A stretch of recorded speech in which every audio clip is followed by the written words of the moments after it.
আসসালামু আলাইকুম সবাইকে। এখন আসি প্রথম আরব ইসরায়েল যুদ্ধের প্রেক্ষাপট নিয়ে। মূলত কী কারণে প্রথম আরব ইসরায়েল যুদ্ধ শুরু হয়েছিল? 1947 সালে জাতিসংঘ যখন ফিলিস্তিনকে দুই ভাগ করার প্রস্তাব দেয়, অর্থাৎ ফিলিস্তিনের ভূখণ্ডে ইসরায়েল রাষ্ট্র প্রতিষ্ঠা করার ঘোষণা দেয়, তখন 1948 সালে ইসরায়েল রাষ্ট্র প্রতিষ্ঠিত হয় এবং এই বিষয়টা আরবরা মেনে নিতে পারেনি। স্বাভাবিকভাবে যে কেউ মেনে নিতে পারবে না।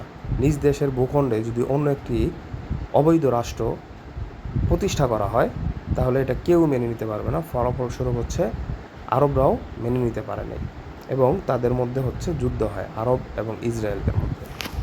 এখন আসি যুদ্ধের ফলাফল নিয়ে কথা বলার জন্য।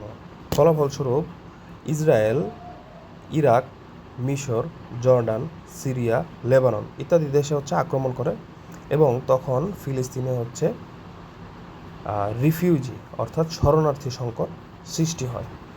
ফলাফলস্বরূপ ইসরায়েল বিজয় লাভ করে।